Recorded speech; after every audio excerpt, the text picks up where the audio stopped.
You'd think robbing a bank takes guns, masks, and a getaway car.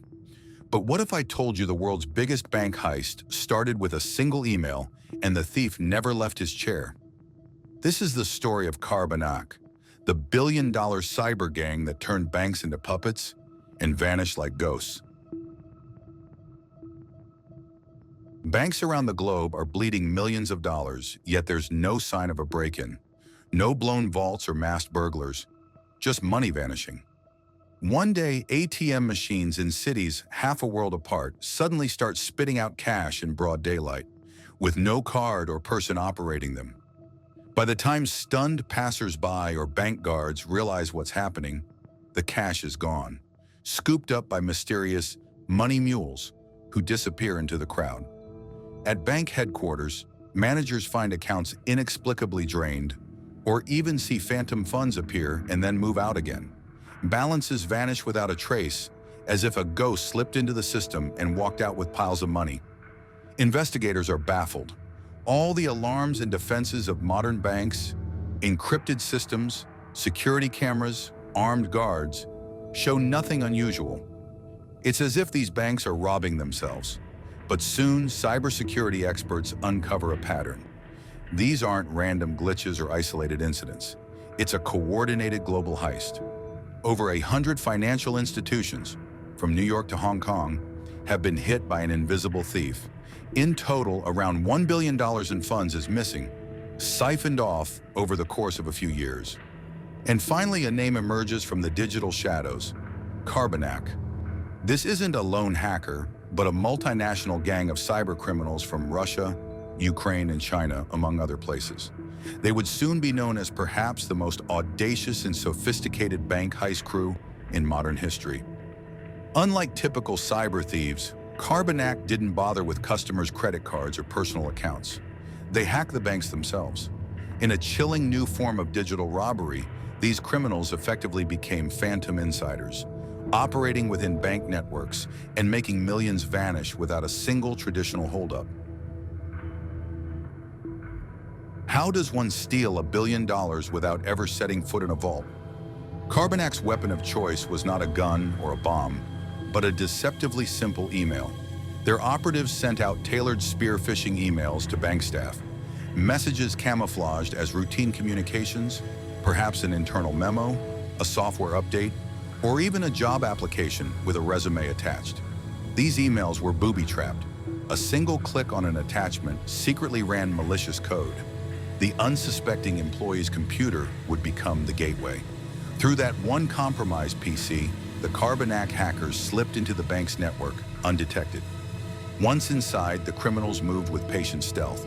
They installed a covert malware backdoor named Carbanak, after which the group itself is nicknamed, that gave them godlike control over the bank's systems. For weeks, sometimes months, the hackers lurked and watched. Carbanak's malware could record keystrokes and even hijack webcams or screen monitors. The attackers effectively spied on bank employees in real time, observing every click and transaction on the screen. They learned the intricate procedures of each targeted bank, how tellers processed withdrawals, how managers authorized transfers, how the ATM networks were controlled. By the time they were ready to strike, the Carbanak crew knew a bank's playbook inside out, almost as if they had been employees themselves. Then they took over. Like puppet masters, the hackers began imitating the bank staff's actions from within the system. Late one night, a bank's own security cameras might catch a bizarre sight: an ATM machine whirring and dispensing cash with no one touching it. That was Carbanak at work, remotely instructing ATMs to unload money at precise times, with accomplices on the ground quickly scooping up the bills.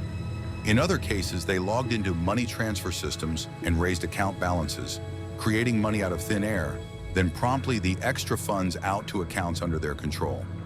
A customer with $1,000 in their account suddenly had $10,000 on the books. But moments later, $9,000 of it had been sent to the thieves, leaving the original balance so the customer noticed nothing amiss. Carbanak even manipulated international transfer systems like SWIFT, funneling millions overseas with a few keystrokes.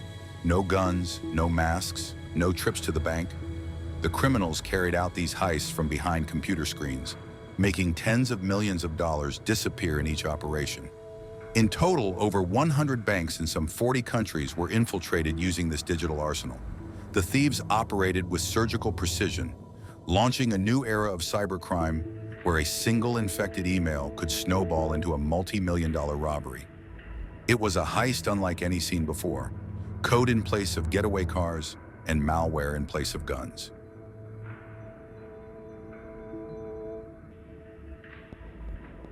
As the robberies mounted, international authorities realized they faced an unprecedented criminal specter. The hunt for Carbanak became a globe-trotting investigation, with cyber sleuths and police from Interpol, Europol, the FBI, and dozens of national agencies on the case. Clues were scattered across continents. Cybersecurity firms traced some of the malicious commands to servers in Russia and Ukraine, hinting at the culprit's origins. Meanwhile, unusual incidents popped up as far away as East Asia. In 2016, for instance, 41 ATMs in Taiwan suddenly began dispensing cash to men who weren't inserting any cards. A $2.5 million caper that was eventually linked back to the Carbanak modus operandi. Investigators followed a trail of digital evidence from Hong Kong to London, connecting dots between far-flung bank breaches and money laundering safe havens. Banks in Hong Kong had unknowingly harbored stolen funds, while in London and other financial hubs, alarm bells were ringing about this new style of cyberbank robbery. For years, the Carbanak gang remained a step ahead, their leaders hiding behind aliases in the safety of the internet's anonymity. But in early 2018, the net finally tightened. After a complex joint investigation spanning multiple countries, authorities made their move in a quiet coastal city in Spain. On a mild March morning in Alicante, a convoy of police vehicles surrounded a nondescript house. Approximately 20 officers poured inside, surprising their target. In a scene worthy of a thriller, they arrested a man believed to be the criminal mastermind behind the billion-dollar cyber heist spree. Spanish officials identified him only as Dennis K., a 34-year-old who had been living under the radar in Spain while directing this global bank-robbing enterprise since 2013. Alongside Dennis K., 3 of his associates from Russia and Ukraine were also detained in coordinated raids. The moment was hailed as a major victory. One of the most important arrests in recent years, Europol declared, given how close this group came to bringing the financial system to its knees. Yet even with a suspected ringleader in custody, the story wasn't over. Dennis K's computers and phones were seized, yielding a trove of intelligence, including hints that the gang had been developing even more potent malware for future attacks. Officials marveled at the sophistication of the operation. Carbanak was run like a professional enterprise, possibly with dozens of contributors working in shifts. Some investigators believe that such an extensive campaign could not have been the work of just one man or even a handful of henchmen. Indeed, there were suggestions that other key members of Carbanak remained at large in the criminal underground, and that copycat groups had already picked up their techniques. As one Spanish cybercrime detective put it, they had cut off the head of the snake, but its ghost might still slither in the dark web. The global chase had finally cornered the elusive phantom, for now. The fallout from the Carbanak heist forced a harsh awakening in boardrooms and bank security offices worldwide. When the dust settled, over $1 billion had been looted via keyboard and mouse, a feat that sent shivers through the financial industry. Banks hastily upgraded their cyber defenses and poured money into cybersecurity measures, determined never to be caught off guard like this again. Hiring cybersecurity firms, conducting emergency security audits, training staff to spot phishing scams. All these became top priorities almost overnight. The frightening lesson was that one click on one wrong email could cost a bank millions. Carbanak was a case study in how a trivial act, opening an attachment, could let criminals hijack an entire institution's network. As an Interpol cyber expert warned, no bank or company could consider itself immune to such an attack. The awareness of this new threat permeated the industry. If Carbanak could do it, others could too. Beyond the immediate financial losses, Carbanak's legacy was a paradigm shift in cybercrime. This crew blurred the line between traditional organized crime and high-tech espionage.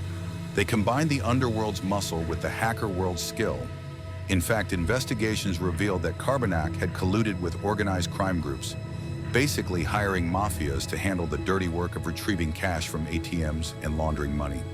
The gang funneled their illicit earnings into cryptocurrencies and luxury assets, stashing away fortunes in Bitcoin and expensive real estate. This was crime on a massive transnational scale, as coordinated as a Fortune 500 company, but devoted to theft. It felt like a form of digital warfare on the banking system, yet it was driven purely by greed rather than any political motive. Carbanak proved that a smart enough criminal crew could pull off an impossible heist, robbing banks without ever setting foot in them. In the aftermath, law enforcement and cybersecurity experts also noted how Carbanak inspired a new wave of bank hacking groups. Variants of the Carbanak malware kept surfacing, and copycat criminals adopted similar tactics of patient, inside-the-network robbery. The playbook had been written, and unfortunately, it was available on the dark web for others to follow. The financial sector remains on high alert, knowing that the next Carbanak could strike at any time. The Carbanak Heist was more than just a robbery, it was a wake-up call. It highlighted the incredible vulnerability of modern institutions in the face of cunning cyber intruders and the importance of global cooperation to hunt these criminals down. And so, this digital thriller ends with a haunting lesson. The Carbanak hackers didn't need to physically hold up a bank. They infiltrated from within and became the bank, operating its systems to steal with impunity until they were caught. In the words of our modern cyber sleuths, they didn't rob banks, they became the banks, and no one saw it coming. You'd think the story ends with an arrest, a courtroom, justice, but in the Carbanak Heist, most of the money was never found, and some say the hackers still out there. If this story gripped you, like it did me, hit that like button, share it with someone who loves true crime meets tech, and don't forget to subscribe, because the next story, it's even darker.